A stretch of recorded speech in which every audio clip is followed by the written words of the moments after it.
The manila envelope felt like lead in my hands as federal agents in tactical gear swept past me into the courthouse.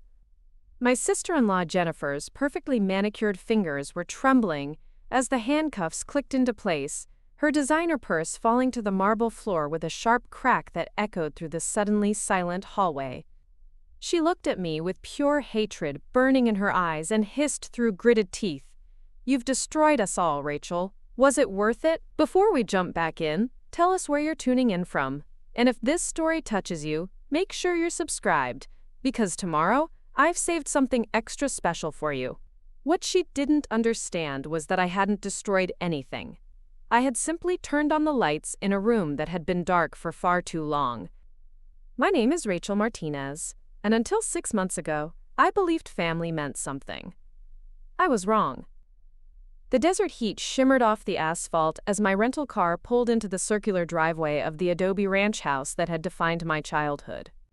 The familiar scent of creosote and sage should have felt like coming home, but instead it felt like walking into a trap I hadn't seen coming. After 12 years working as an ATF Special Agent across 3 different states, I thought I understood betrayal. I thought I knew what it looked like when people you trusted turned against you. I was naive. The house stood exactly as I remembered it from my grandmother Elena's funeral 5 years ago. Its thick walls, the color of desert sand, the red tile roof gleaming under the relentless Arizona sun. Towering saguaro cacti stood sentinel around the property like ancient guardians, their arms raised toward the cloudless sky.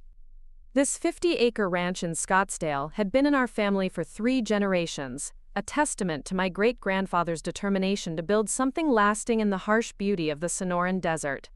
Elena had always called it nuestra fortaleza, our fortress. She used to say that as long as the Martinez family held this land, we would always have a place to call home, a foundation that could weather any storm. Those words felt like cruel irony now, as I stared at the heavy wooden gate blocking the entrance, a shiny new padlock hanging from chains that definitely hadn't been there before. I stepped out of the car, my black slacks and white blouse immediately sticking to my skin in the 110-degree heat.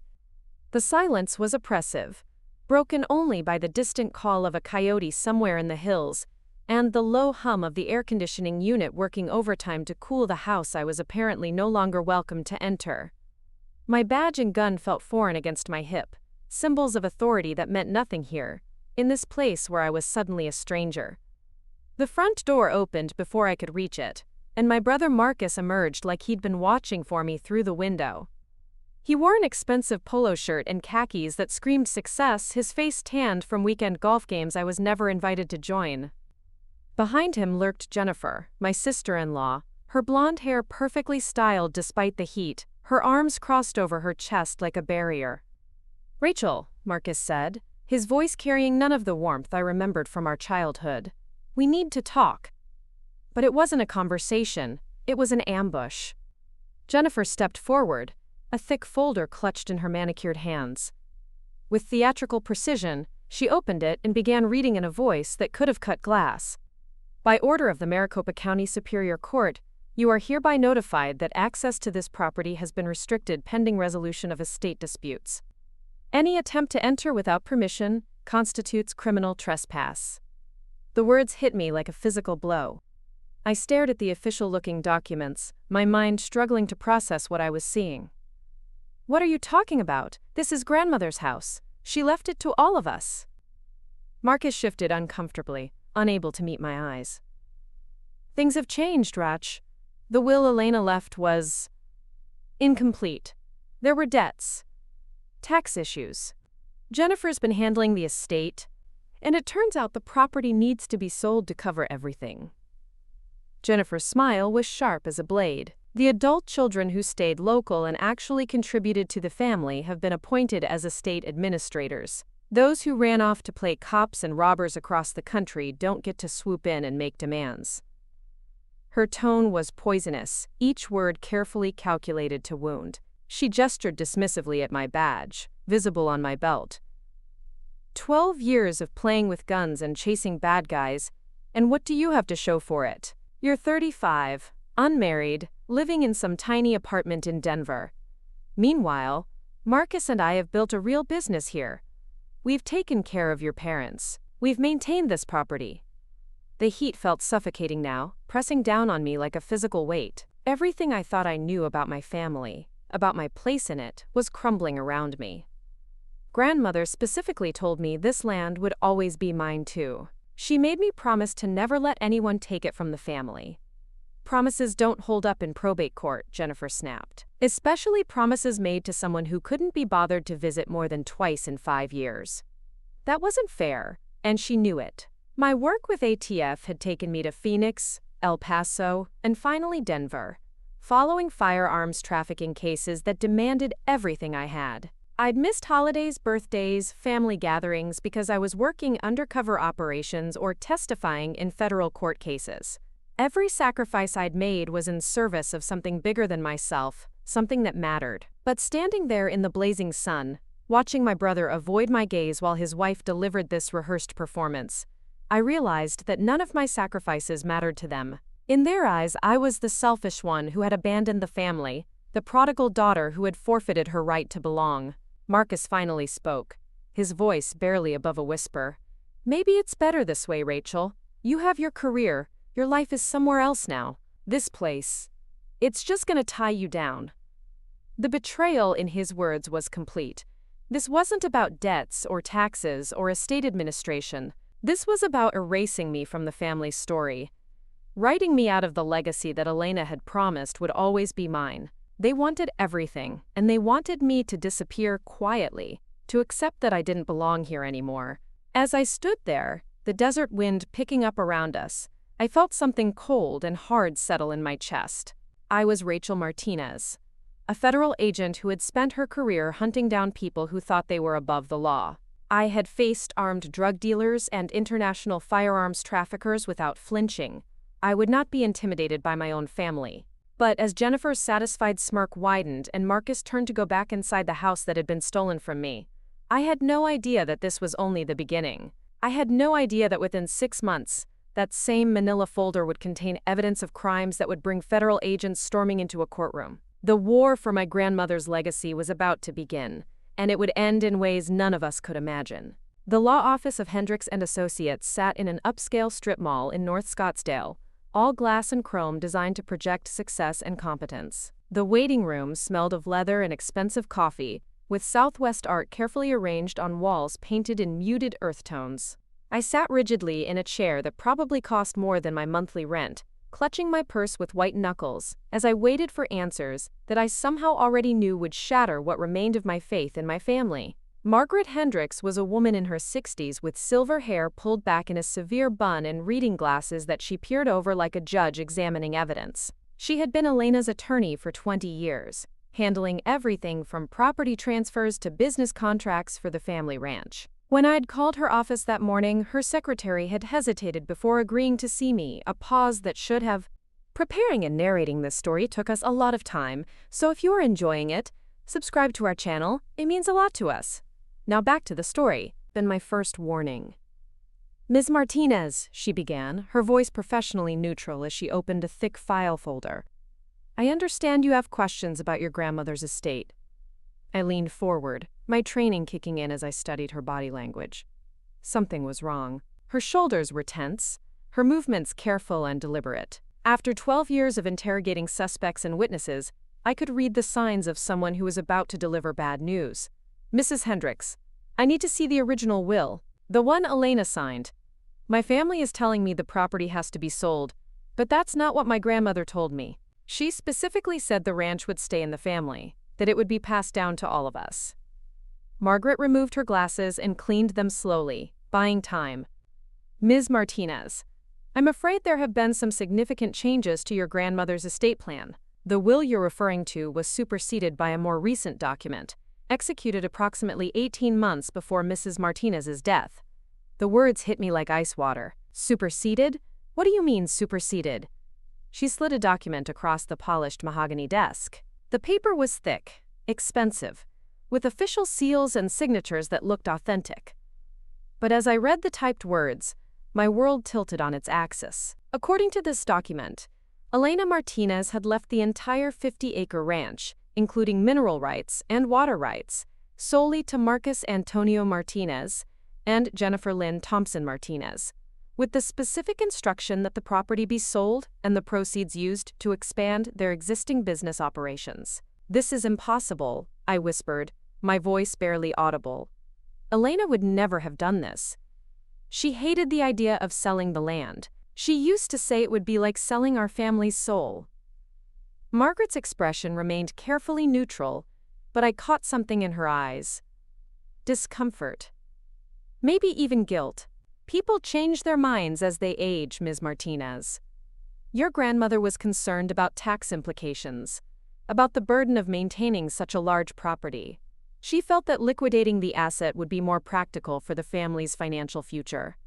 I studied the signature at the bottom of the document. It looked like Elena's handwriting, but something felt off. The loops were too perfect, the pressure too even. After spending years analyzing forged documents in federal cases, I had developed an eye for inconsistencies that most people would miss. "Who witnessed this signing?" I asked, my federal agent instincts taking over. "Your father, William Martinez, and a notary from our office, Robert Kim." My father had witnessed Elena signing away everything she had promised me. He had stood there and watched as she supposedly changed her mind about keeping the land in the family, about preserving the legacy that had meant everything to her. The betrayal cut deeper than anything Jennifer had said at the ranch. "I'd like to speak with Mr. Kim," I said, my voice steady despite the hurricane of emotions swirling inside me. Margaret's pause was brief but telling. "I'm afraid Mr. Kim is no longer with our firm. He relocated to California several months ago. I believe he's working for a real estate company in San Diego now." Convenient. Very convenient. I made a mental note to track down Robert Kim's current contact information. In my experience, witnesses who conveniently disappeared after questionable document signings usually had interesting stories to tell. I left the law office with copies of the new will and a growing certainty that something was fundamentally wrong with the entire situation. The timing bothered me most of all. Elena had been in excellent health 18 months before her death, sharp as ever, passionate about preserving the family land. The idea that she would suddenly decide to liquidate everything went against every conversation we'd ever had about the ranch. That evening, I sat in my hotel room at the DoubleTree in Scottsdale, surrounded by documents spread across the bed like pieces of a puzzle I couldn't quite solve. I had requested copies of every piece of paperwork related to Elena's estate, and the more I studied them, the more inconsistencies I found. The property appraisal that had been used to determine the ranch's value was dated just 2 weeks after Elena's death, but it listed a value significantly lower than comparable properties in the area. Either the appraiser was incompetent, or someone had arranged for an artificially low valuation. In real estate fraud cases, undervaluing property was a common tactic to reduce tax obligations or hide assets. More troubling was a series of property tax payments that had been made in the months leading up to Elena's death. According to the county records I'd pulled online, the payments had been made by Desert Eagle Arms, Marcus and Travis's gun store. Why would a business be paying personal property taxes for an elderly woman? The official explanation in the document stated that it was a family loan to help Elena with cash flow issues, but that didn't make sense either. Elena had been financially comfortable her entire life, careful with money but never struggling. I picked up my phone and dialed a number I knew by heart. Lisa Rodriguez answered on the second ring, her voice warm with the slight accent that reminded me of our shared heritage. "Rachel Martinez, as I live and breathe. What's got you calling at 9 o'clock on a Tuesday night?" Lisa had been my partner during my early years with ATF, before she left federal service to start her own private investigation firm in Albuquerque. She specialized in financial crimes and had a talent for following money trails that had made her one of the most sought-after investigators in the Southwest. "I need a favor, Lisa, a big one. I think my family is trying to steal my inheritance, and I need someone I trust to help me figure out how deep this goes." I spent the next hour walking Lisa through everything that had happened, from the confrontation at the ranch to the suspicious will and the convenient disappearance of the notary. She listened without interruption, occasionally making notes or asking for clarification about dates and amounts. "Rachel, this stinks like a dead fish in the desert sun," she said when I finished. "You want me to do a deep dive on your brother's business finances?" I want you to follow every dollar and see where it leads. Something's not right about Desert Eagle Arms paying Elena's property taxes, and I want to know more about this notary who suddenly moved to California. Consider it done. But Rachel, you need to be prepared for what I might find. Family financial crimes are usually messier and more extensive than they appear on the surface. If Marcus and Jennifer are willing to forge a will, they're probably doing other things that won't make you happy. After I hung up with Lisa, I called David Chen, a civil rights attorney in Phoenix who had helped me with a legal issue several years earlier. David specialized in cases involving family disputes and estate fraud, and he had a reputation for being thorough and relentless. "Rachel, I remember you," he said when I identified myself, "the ATF agent who helped us track down those illegal gun modifications. What can I do for you?" I explained the situation once again, focusing on the legal aspects of the suspicious will and the property transfer issues. David asked pointed questions about the timeline, the witnesses, and the circumstances surrounding Elena's death. "Here's what we're going to do," he said after I finished. "First, I'm filing an emergency motion to freeze all transactions related to the estate. If they're planning to sell that property, we need to stop them before any money changes hands. Second, I'm going to petition the court for an independent forensic examination of that will. If it's forged, we'll prove it." "How long will that take?" "The motion to freeze assets can be filed tomorrow morning. The forensic examination will take longer, maybe 2 weeks, depending on the lab's backlog. But Rachel, I have to warn you about something. If we're right about this being fraud, and if your brother's business is involved in questionable financial activities, this could escalate quickly. Estate fraud often connects to other crimes." His words proved more prophetic than either of us realized at the time. The next morning, I drove to Desert Eagle Arms to see Marcus's operation for myself. The gun store sat in an industrial complex on the outskirts of Phoenix, a low concrete building with small windows and a parking lot filled with pickup trucks and motorcycles. A large sign advertised firearms sales, concealed carry classes, and indoor shooting ranges. I parked across the street and watched the flow of customers for an hour, using the surveillance techniques I'd learned in federal training. The volume of traffic seemed unusually high for a midweek morning, with people coming and going every few minutes carrying various packages and bags. Some of the customers looked legitimate, but others had the nervous energy I associated with people involved in illegal activities. What bothered me most was the number of young men who entered the store empty-handed and left carrying small packages that they immediately put in their car trunks. In my experience investigating gun trafficking, that pattern usually indicated straw purchases or other illegal transactions. I was about to leave when I saw something that made my blood run cold. A man I recognized from federal wanted posters walked out of Desert Eagle Arms carrying a large duffel bag. Ramon Castillo was a known associate of a Mexican cartel, suspected of running guns across the border. He had been the subject of a multi-state investigation that I'd worked on 2 years earlier, but we'd never been able to gather enough evidence to arrest him. Seeing Castillo at my brother's gun store wasn't a coincidence. It was evidence that Desert Eagle Arms was involved in something much more serious than estate fraud. I took photos with my phone, capturing Castillo's face and license plate number before he drove away in a black SUV with Sonora plates. That afternoon, David Chen called with an update that confirmed my worst fears. "Rachel, I've got good news and bad news. The good news is that the judge granted our motion to freeze the estate assets. Nothing can be sold or transferred until this is resolved. The bad news is more complicated." I was sitting in my hotel room, still processing what I'd seen at the gun store. What kind of bad news? When I filed the paperwork this morning, the court clerk mentioned that there's already a federal investigation involving some of the parties in this case. She couldn't give me details, but she suggested that I contact the U.S. Attorney's Office to make sure our civil case doesn't interfere with any ongoing criminal matters. Federal investigation.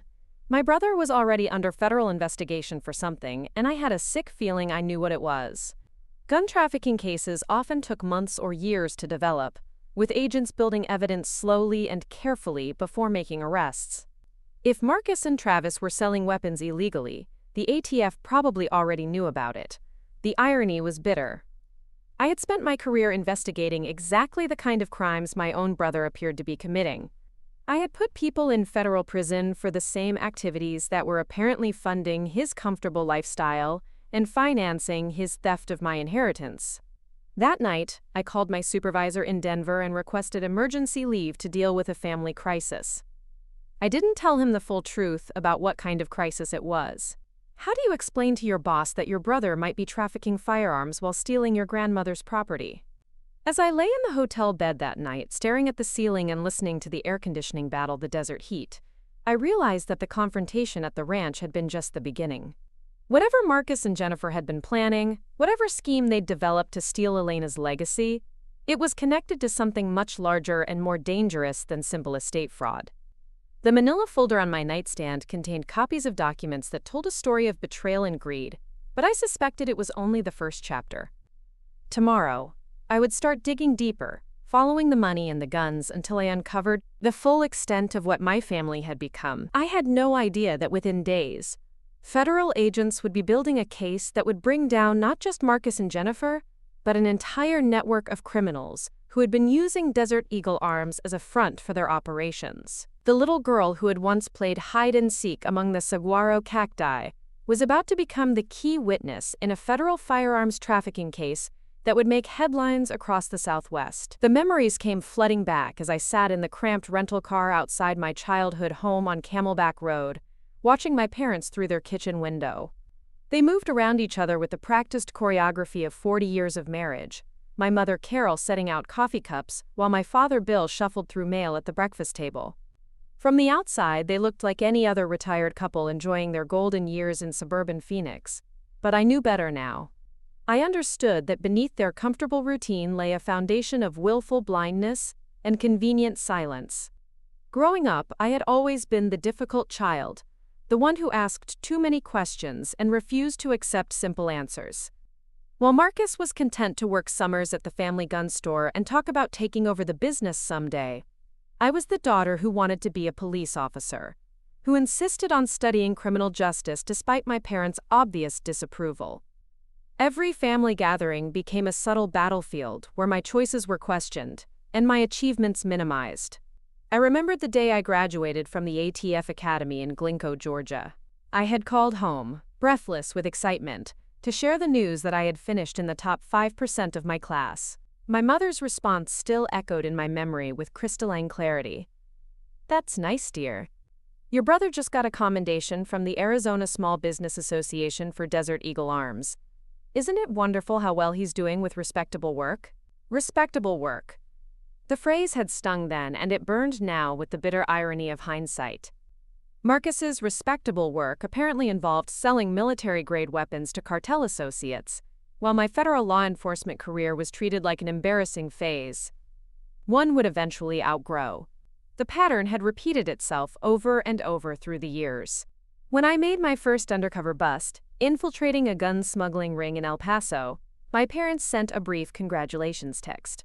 When Marcus bought his first new truck with profits from the store, they threw a family barbecue and invited half the neighborhood. When I was promoted to senior special agent after breaking up an interstate firearms trafficking network, my mother mentioned it in passing at the end of a phone call about Marcus's wedding plans. Every holiday I managed to attend became a showcase for Marcus's success and a subtle reminder of my failures. Look how well he's doing building something real here in Arizona.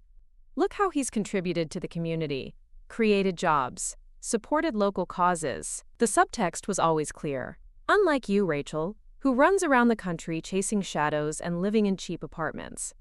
The irony was crushing. I had dedicated my life to stopping exactly the kind of criminals my family was apparently protecting and enabling.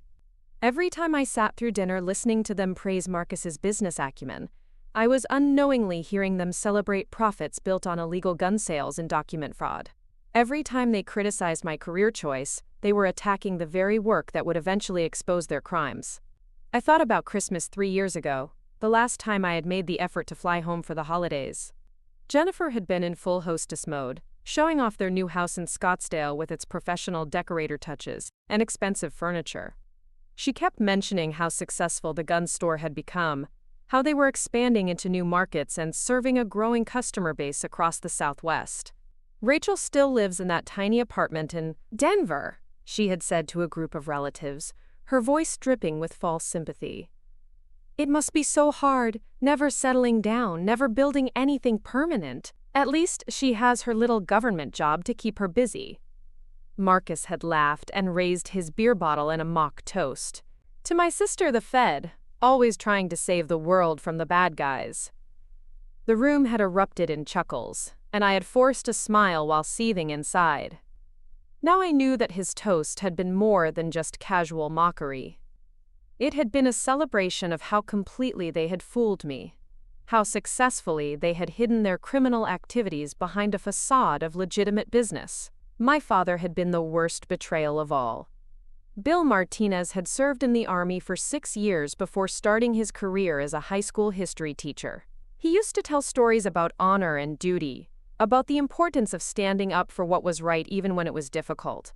Those stories had inspired my own decision to go into law enforcement, to dedicate my life to public service and justice. But when Elena was dying, when she was vulnerable and dependent on family members for care, Bill had stood by and watched while Marcus and Jennifer manipulated her into signing documents that violated everything she believed in. He had witnessed the forged will, participating in a fraud that stole from his own daughter and betrayed his mother's final wishes. The teacher who had once lectured his students about integrity and moral courage had sold out his own principles for the comfortable life that Marcus's illegal profits provided. The man who had raised me to believe in right and wrong had chosen money over justice when it mattered most. I climbed out of the car and walked up the familiar driveway, past the desert landscaping that my mother tended with obsessive care. The house looked exactly the same as it had during my childhood, a modest ranch-style home with beige stucco walls and a red tile roof. The only change was a new Cadillac SUV in the driveway, clearly expensive and definitely beyond the reach of a retired teacher's pension. My mother answered the door with a forced smile that didn't reach her eyes. Rachel Martinez had always been a master of passive-aggressive communication, delivering criticism through sighs and meaningful looks rather than direct confrontation. She was dressed in a flowered blouse and pressed slacks, her gray hair perfectly styled despite the early hour. "Rachel, what a surprise! We weren't expecting you." Her tone suggested that unexpected visits were inherently problematic, another sign of my inability to follow proper social protocols. I followed her into the living room, noting the new furniture and expensive electronics that seemed inconsistent with their supposed financial situation. A 75-inch television dominated one wall, and the leather sofa looked like it had come from a high-end furniture store rather than a discount chain. "Mom, we need to talk about Elena's will, about what Marcus and Jennifer are trying to do with the ranch." Her expression tightened, and she busied herself straightening magazines that were already perfectly arranged on the coffee table. "I don't know why you're stirring up trouble, Rachel. The estate has been settled. There's nothing left to discuss." The estate was settled based on a forged will. Elena never wanted to sell that land. You know that as well as I do. My father emerged from the kitchen, moving with the careful deliberation of a man who knew he was about to have a difficult conversation. Bill had aged significantly since Elena's funeral, his hair completely gray now, and his face marked by new lines that spoke of stress and sleepless nights. He avoided my eyes as he sat down in his recliner, the same chair he had occupied for as long as I could remember. "Your grandmother changed her mind about a lot of things near the end," he said, his voice lacking conviction. "She was worried about taxes, about the burden of maintaining such a large property. Selling it seemed like the practical choice." I studied his face, looking for tells the way I had been trained to read suspects during interrogations. His hands were fidgeting with the TV remote, and he kept glancing toward the window as if hoping for an escape route. Classic signs of deception from someone who wasn't comfortable lying but felt trapped into it. "Dad, you witnessed her signature on that will. You stood there and watched her sign away everything she had worked for, everything she believed in. Are you telling me you honestly believed she wanted to do that?" The silence stretched between us like a chasm. My mother continued her nervous tidying, moving the same objects around the room in meaningless patterns. My father stared at the blank television screen as if it held answers to questions he didn't want to face. Finally he spoke, his voice barely above a whisper.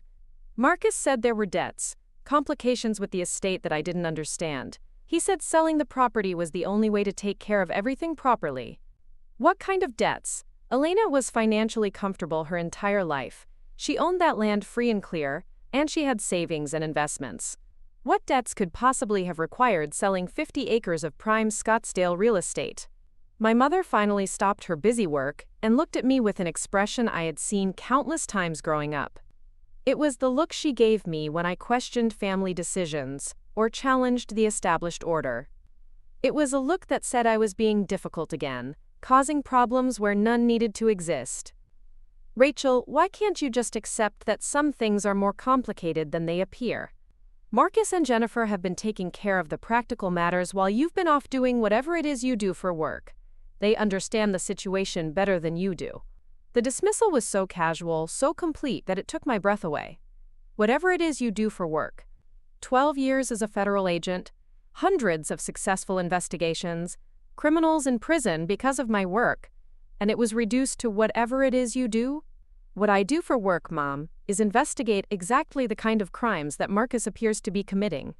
I catch people who traffic firearms illegally, who forge documents, who launder money through legitimate businesses. I put them in federal prison where they belong.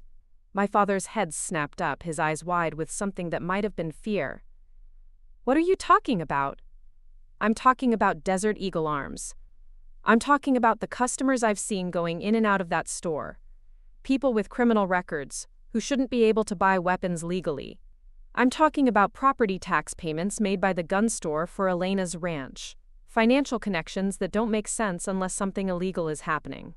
My mother's face had gone pale, but her voice remained steady. You're imagining things, Rachel.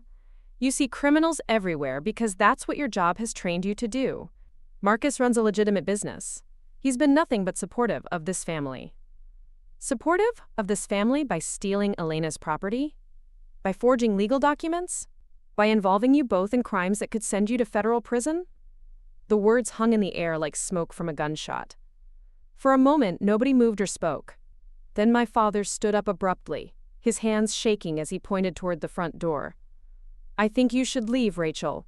Come back when you're ready to have a civil conversation instead of making wild accusations.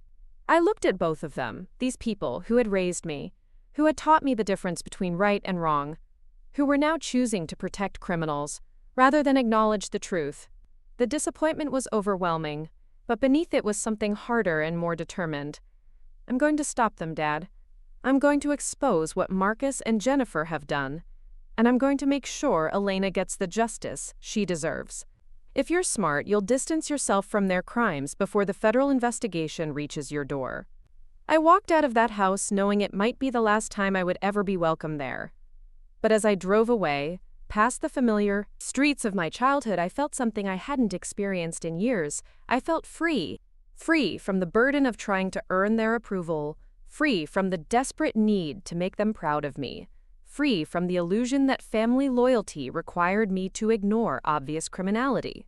The little girl who had once craved their praise was gone, replaced by a federal agent who knew her duty and wasn't afraid to do it, regardless of the personal cost. Marcus and Jennifer had made their choice when they decided to steal from Elena and threaten my career. My parents had made their choice when they decided to protect the criminals instead of supporting justice. Now it was time for me to make mine. The old adobe walls of Elena's ranch house seemed to whisper with memories as I stood alone in the empty courtyard, having finally gained access through David Chen's court order. The afternoon sun cast long shadows across the red tile floors where I had played as a child, where my grandmother had taught me to identify different desert plants, and told me stories about our family's history in Arizona. This place had been my sanctuary during the difficult years of adolescence, the one location where I felt truly understood and valued. Elena Martinez had been everything my parents were not, where they saw my ambition as unladylike and my career goals as impractical. She saw strength and determination. Where they viewed my questions about justice and law enforcement as childish fantasies, she saw the seeds of something important and meaningful. She had been the one person in my family who never tried to diminish my dreams or redirect my energy toward more conventional paths. I remembered the summer I turned 16, when my relationship with my parents had reached its lowest point. I had just announced my intention to study criminal justice in college, and the reaction had been swift and brutal. My mother had launched into a lecture about practical careers for women, suggesting teaching or nursing as more appropriate choices. My father had expressed concern about the dangers of law enforcement work, questioning whether I really understood what I was getting myself into. But it was Marcus who had delivered the cruelest blow. He was 21 then, already working full-time at Desert Eagle Arms and enjoying the status of being the responsible son who was building something tangible in the real world. He had looked at me across the dinner table with undisguised contempt and said, "Nobody's going to take orders from some little girl playing cops and robbers. You'll figure that out soon enough." The words had cut deep, not just because of their cruelty, but because I could see the agreement in my parents' faces. They hadn't contradicted him or defended my aspirations. They had simply sat in uncomfortable silence while my brother demolished my confidence and mocked my future. That night, I had walked the 1.5 miles to Elena's ranch, tears streaming down my face as I stumbled through the desert darkness. I found her sitting on the covered patio, reading by lamplight and enjoying the cool evening air. She took one look at my tear-stained face and opened her arms without asking any questions. "They don't understand you, mija," she had said, using the Spanish endearment that always made me feel special and loved. "They see the world as it is, but you see the world as it could be. That's a gift, not a flaw." We had talked until nearly midnight that evening, Elena sharing stories about her own struggles to be taken seriously as a woman in a man's world. She told me about the challenges she had faced inheriting the ranch from her father, how male neighbors and business associates had assumed she would sell the land or remarry quickly rather than manage it herself. She described the satisfaction of proving them wrong, of building something lasting and important through her own determination and intelligence. "The Martinez women have always been fighters," she had said, pouring us both cups of strong coffee despite the late hour. "Your great-grandmother crossed the border with nothing but courage and hope. I kept this ranch profitable through droughts and recessions that destroyed other families. And you, Rachel, you're going to do something even more important. You're going to protect people who can't protect themselves." That conversation had changed everything for me. Elena's faith in my potential had given me the strength to ignore my family's criticism and pursue my goals regardless of their approval. Through college and the academy, through the difficult early years of my career when I questioned whether I was really cut out for federal law enforcement, I had carried her words with me like a talisman against doubt. The ranch had become my refuge during every visit home, the place where I could be myself without judgment or criticism. Elena and I would sit on the patio in the evenings, watching the sunset paint the desert mountains in shades of gold and purple while she asked about my cases and celebrated my successes. She was the only family member who seemed genuinely interested in my work, who understood that what I did mattered. I remembered showing her photographs from a major gun trafficking bust I had worked in El Paso, explaining how we had tracked illegal weapons from Texas gun shows to Mexican cartel strongholds. She had studied the pictures with intense concentration, asking detailed questions about our investigation techniques and the legal proceedings that followed. "You're saving lives, mija," she had said, her voice filled with pride. "Every gun you keep out of criminal hands means some innocent person doesn't get hurt. That's work worth doing, no matter what anyone else thinks." But it wasn't just her emotional support that had mattered. Elena had been a practical mentor as well, teaching me lessons about resilience and independence that served me well in a demanding career. She showed me how to maintain equipment and solve problems without relying on others, skills that proved invaluable during my early assignments in remote locations. She taught me about reading people and situations, about trusting my instincts even when others questioned my judgment. Most importantly, she had taught me about the value of having a home base, a foundation that remained constant even when everything else in life was uncertain. The ranch represented stability and continuity, a place where I could always return to remember who I was and where I came from. "This land will always be yours too," she had promised during my last visit before her death. "No matter where your career takes you, no matter how long you're gone, you'll always have a place here. It's your inheritance, not just the property but the strength that comes from knowing you belong somewhere." That promise had sustained me through some of the darkest periods of my career. When I was working undercover assignments that lasted for months, when I was testifying in dangerous cases that put my life at risk, when I was dealing with the isolation and stress that came with being a federal agent, I had always known that Elena's ranch was waiting for me. It was my backup plan, my retirement dream, the place where I would eventually build my own life after finishing my service to the country. The betrayal wasn't just about money or property. It was about the destruction of that promise, the theft of the foundation that had made everything else possible. Marcus and Jennifer hadn't just stolen real estate. They had stolen my sense of belonging, my connection to family history, my plan for the future. Walking through the empty rooms of the ranch house, I could almost hear Elena's voice echoing in the silence. I found myself in her bedroom, looking at the space where she had spent her final months battling the cancer that eventually claimed her life. The hospital bed was gone now, along with most of the furniture, but I could still picture her there, weakened by chemotherapy but mentally sharp as ever. She had made me promise to visit more often during those last months, expressing regret that my work kept me so far away during her illness. I had flown to Phoenix as frequently as my schedule allowed, but it was never enough. There were always cases demanding my attention, always urgent investigations that couldn't wait. I remembered our final conversation, just 2 weeks before her death. She had been heavily medicated for pain, drifting in and out of consciousness, but she had recognized me when I arrived. Her grip on my hand had been surprisingly strong as she pulled me close to the bed. "Don't let them take it from you," she had whispered, her voice barely audible but filled with urgency. "The ranch belongs to you. I've made sure of it. Don't let anyone convince you otherwise." At the time, I had assumed she was talking about the will she had written years earlier, the document that left the property to all her grandchildren equally. I had assured her that everything would be fine, that the ranch would remain in the family as she wanted. I had no idea that Marcus was already planning to forge new documents, that Jennifer was researching ways to manipulate the estate process, that my parents were being convinced to participate in the fraud.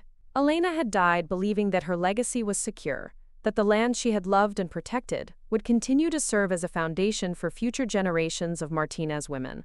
She had died trusting that her family would honor her wishes and preserve what she had built. The thought of her disappointment, if she could see what had happened, was almost unbearable. But there was something else in that final conversation, something I hadn't fully understood at the time.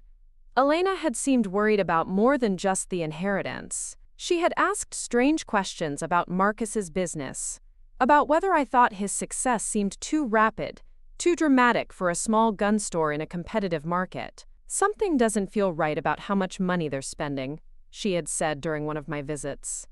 "New trucks, expensive vacations, that big house they bought. I know what Desert Eagle Arms brings in, and it shouldn't be enough for all of that." I had dismissed her concerns as the natural worry of an elderly woman who didn't understand modern business practices. Gun stores could be quite profitable if managed well, and Marcus had always been good with numbers and customer relations. But now, in light of everything I had discovered, Elena's instincts seemed prophetic. She had suspected that something was wrong with Marcus's operation long before anyone else recognized the signs. Her questions about his finances hadn't been random elderly confusion. They had been the observations of a sharp businesswoman who understood that the numbers didn't add up. If I had paid more attention to her concerns, if I had investigated her suspicions instead of dismissing them, maybe I could have prevented some of what followed. The ranch house felt haunted now, not by supernatural spirits but by the ghost of promises broken and trust betrayed. Elena's dream of keeping the land in the family had been murdered by the very people she had counted on to preserve it. Her faith in her son and grandson had been repaid with deception and theft. But standing there in her bedroom, surrounded by the echoes of our conversations and the weight of her expectations, I felt something crystallize inside me. Elena had chosen me as her heir not just because she loved me, but because she trusted me to fight for what was right. She had seen in me the strength and determination necessary to protect what mattered, even when that fight required going against family members. I pulled out my phone and called David Chen to update him on my visit to the ranch. As I described the condition of the property and my memories of Elena's final months, I realized that this case had become about much more than recovering stolen inheritance. It had become about honoring the trust of a woman who had believed in justice and expected me to carry on that legacy. Elena Martinez had spent her life building something important and lasting. Now it was my responsibility to ensure that her sacrifices hadn't been in vain, that her faith in me had been justified. The fight for her ranch would be a fight for her memory, for the values she had tried to instill in her family, for the promise she had made that I would always have a home. Marcus and Jennifer had made a fatal mistake when they underestimated the depth of my connection to this place and the woman who had created it. They had seen only a distant federal agent who rarely visited and assumed I would accept their theft without serious resistance. They had no idea that they had declared war on someone who had been trained by Elena Martinez herself, someone who understood that some things were worth fighting for regardless of the personal cost. The escalation began with a phone call that shattered any illusion that this would remain a civil family dispute. I was reviewing financial documents in my hotel room when my phone buzzed with a number I didn't recognize. The voice on the other end was smooth, professional, and carried an undertone of menace that made my federal agent instincts immediately alert. Ms. Martinez, this is Attorney Gerald Hawkins, representing the Caldwell family interests. I understand you've been making some very serious allegations about my clients, allegations that could be considered defamatory if you continue spreading them without proper evidence. I set down my coffee and reached for the notepad where I had been tracking the various players in this expanding web of deception. Mr. Hawkins, I'm not sure what allegations you're referring to. I'm simply exercising my legal right to contest what appears to be a fraudulent will. His laugh was cold and calculated. Ms. Martinez, let's not play games. You've been conducting surveillance on Desert Eagle Arms, making inquiries about my client's business operations, and suggesting to various parties that criminal activity is taking place. These are very dangerous accusations for a federal employee to be making, especially without proper authorization or jurisdiction. The threat was clear but carefully worded. He was reminding me that my status as an ATF agent came with restrictions on my ability to conduct unauthorized investigations, particularly when they involved family members. If I overstepped those boundaries, I could face disciplinary action or even criminal charges myself. Mr. Hawkins, I'm acting as a private citizen protecting my legitimate inheritance rights. Any observations I've made have been in plain sight and completely legal. Perhaps, he replied, his tone suggesting he didn't believe that for a moment. But I think you should consider the broader implications of your actions. Federal employees are held to higher standards of conduct. Allegations of conflicts of interest, misuse of government resources, or abuse of authority can have severe consequences for one's career. The message was unmistakable. Continue pushing this investigation, and they would find ways to destroy my professional life. They would claim I had used my federal position inappropriately, that I had violated ethics rules, that I was unfit for continued service. Even if the charges were ultimately proven false, the investigation process itself could take years and effectively end my career. But Gerald Hawkins had made a critical error in his threats. By suggesting that I was getting too close to uncovering criminal activity, he had confirmed that there was indeed criminal activity to uncover. Legitimate businesses don't hire expensive attorneys to threaten federal agents who ask inconvenient questions. After hanging up, I immediately called Lisa Rodriguez with an update on this new development. Her response was swift and decisive. Rachel, this changes everything. When they bring in lawyers who specialize in threatening federal agents, it means we're dealing with a sophisticated criminal operation, not just simple estate fraud. I'm accelerating my investigation, and I'm bringing in additional resources. Lisa's accelerated timeline proved prophetic. Within 48 hours, she had uncovered a financial trail that was far more extensive and damaging than either of us had anticipated. The evidence she compiled painted a picture of Desert Eagle Arms as the center of a multi-state firearms trafficking network that had been operating for at least 3 years. The money laundering scheme was elaborate and well-organized. Payments for illegal weapon sales were being funneled through a series of shell companies and legitimate businesses, including Jennifer's real estate agency. Cash from gun sales was converted into real estate transactions, then transferred back into bank accounts controlled by Marcus and Travis. The property tax payments for Elena's ranch had been just one small piece of a much larger financial web designed to obscure the source of their profits. But the most damaging evidence came from Lisa's investigation into the notary who had supposedly witnessed Elena's will. Robert Kim hadn't simply relocated to California, as Margaret Hendricks had claimed. He had been arrested 6 months earlier in San Diego on charges of document fraud and identity theft. When Lisa tracked him down through his defense attorney, Kim was eager to cooperate in exchange for consideration in his own case. Kim's statement was devastating. He admitted that he had never met Elena Martinez, had never been to her home, and had never witnessed her signature on any document. Instead, he had been paid $5,000 by Jennifer Thompson to backdate and notarize documents that had already been signed. He provided bank records showing the payment and copies of text messages where Jennifer had given him specific instructions about dates and procedures. The forged will wasn't just estate fraud.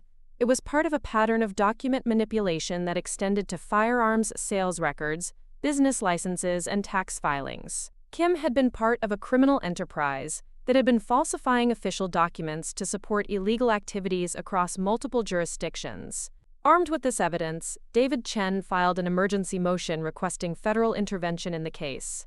Within hours, we received a call from Assistant U.S. Attorney Maria Santos, who informed us that our civil case had intersected with an ongoing federal investigation into interstate firearms trafficking. The federal investigation had been building for 18 months, triggered initially by suspicious activity reports from banks that had noticed unusual cash deposits and transfers involving Desert Eagle Arms. ATF agents had been conducting surveillance and building evidence, but they had been moving slowly and carefully to avoid alerting the targets before they were ready to move.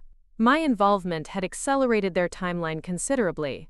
When Lisa's investigation began pulling financial records and making inquiries about the business operations, it had created what investigators call heat around the targets. Marcus, Travis, and Jennifer were becoming nervous, making mistakes, and taking actions that provided additional evidence of their criminal activities. The most significant break in the federal case came when Ramon Castillo, the cartel associate I had observed at Desert Eagle Arms, was arrested during a traffic stop in New Mexico. Facing federal firearms charges that could result in decades in prison, Castillo agreed to cooperate with investigators in exchange for a reduced sentence. Castillo's debriefing revealed the full scope of the operation. Desert Eagle Arms had been serving as a primary source of weapons for Mexican cartels, using a network of straw purchasers to buy guns that were then smuggled across the border.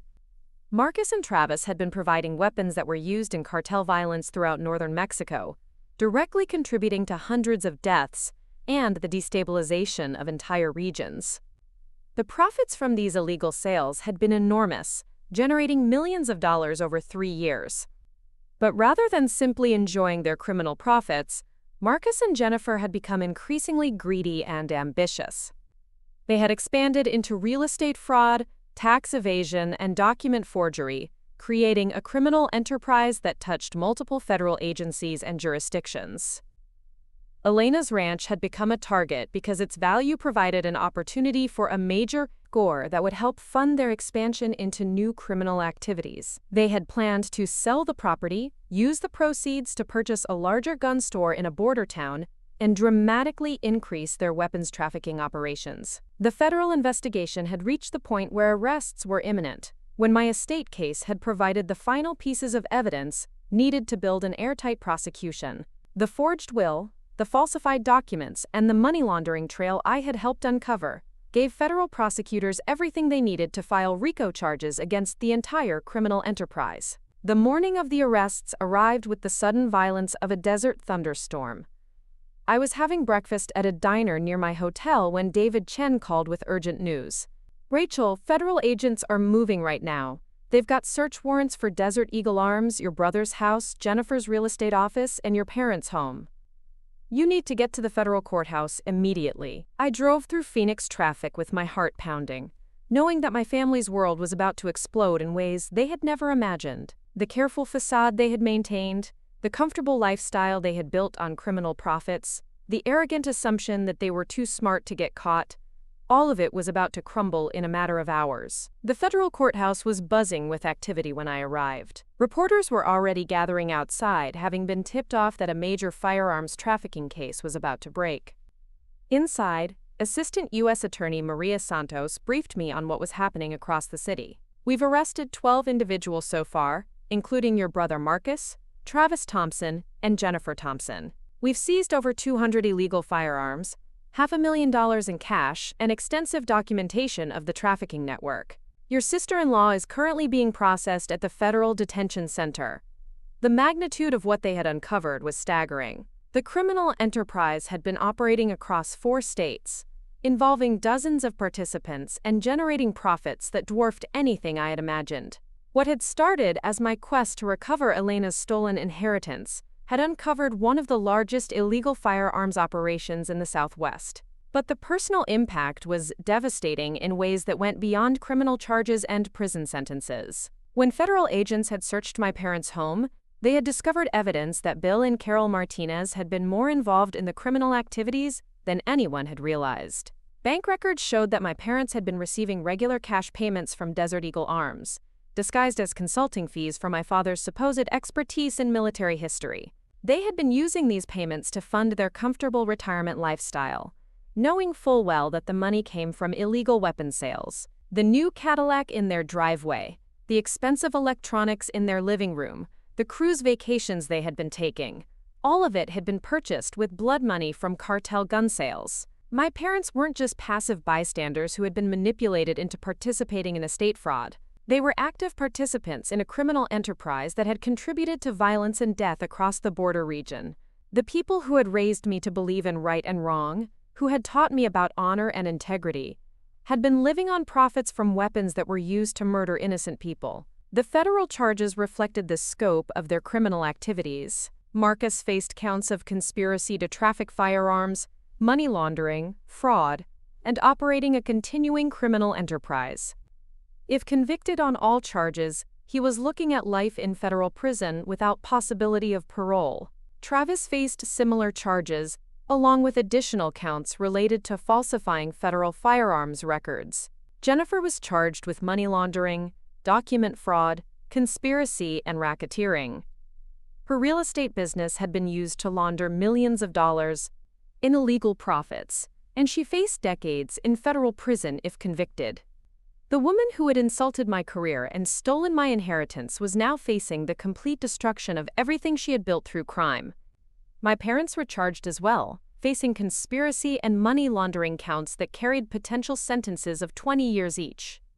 The comfortable retirement they had planned, funded by criminal profits, had turned into a nightmare of federal prosecution and public humiliation. But the moment that crystallized everything for me came during the arraignment hearing. When I sat in the federal courthouse gallery watching my family members appear before a judge in orange prison jumpsuits and shackles. Jennifer's perfectly styled hair was gone, replaced by the institutional ponytail of the federal detention center. Marcus looked smaller somehow, his swagger replaced by the defeated posture of a man who realized his life was over. When Jennifer spotted me in the courtroom, her eyes filled with a hatred so pure and venomous that it was almost physical. She mouthed words that I couldn't hear but didn't need to. She blamed me for everything, for the investigation that had exposed their crimes, for the federal agents who had arrested them, for the destruction of the criminal empire they had spent years building. But I felt no satisfaction in watching their humiliation, no sense of victory in seeing them face justice. Instead, I felt a profound sadness for what they could have been, for the legitimate success they could have achieved if they had chosen differently. Marcus could have built a successful, legal gun store. Jennifer could have thrived as an honest real estate agent. My parents could have enjoyed a comfortable retirement funded by legitimate savings. Instead, they had chosen crime and greed, betraying not just the law but the values they had claimed to believe in. They had destroyed Elena's legacy, stolen from their own family, and contributed to violence that had claimed hundreds of lives. Their choices had consequences that extended far beyond their own fate, touching everyone who had trusted them and believed in them. The federal prosecutors offered me an opportunity to provide a victim impact statement at the sentencing hearing, but I declined. What could I say that hadn't already been said by the evidence? How could I express the depth of betrayal without sounding self-pitying? How could I explain what it meant to discover that your entire family had been living a lie? Instead, I focused on rebuilding what they had tried to destroy. With the federal court's assistance, Elena's ranch was returned to my ownership, free and clear of any encumbrances or fraudulent claims. I used the settlement money from the civil case to establish the Elena Martinez Foundation, a nonprofit organization dedicated to supporting victims of firearms violence and providing educational scholarships for young women pursuing careers in law enforcement. The ranch itself became a retreat center for federal agents dealing with trauma and stress, a place where they could find the same peace and restoration that Elena had provided for me during my difficult years. The land that had been targeted for destruction by criminal greed became a sanctuary for those who dedicated their lives to fighting crime and protecting others. 6 months after the arrests, I stood on Elena's patio, watching the sunset paint the desert mountains in shades of gold and purple, just as I had done countless times during my childhood. But now I was alone, truly alone in a way I had never been before. The family that had raised me was gone. Not through death, but through their own choices and the consequences that followed. Yet in that solitude I found something I had never expected to discover. I found peace. Elena's promise had been kept, not through family loyalty, but through my own determination to fight for what was right. The ranch was mine, earned not through inheritance but through courage and perseverance. The foundation I had built in her memory would outlast all of us, providing help and hope for generations of people who needed both. My name is Rachel Martinez, and this is my story of how family betrayal led to the exposure of one of the largest firearms trafficking networks in the Southwest. It took a forged will and stolen inheritance to reveal the truth about people I thought I knew, but it also revealed the truth about myself. Sometimes the family you're born into disappoints you, but the family you choose and the legacy you build can last forever. Up next, you've got 2 more standout stories right on your screen. If this one hit the mark, you won't want to pass these up. Just click and check them out.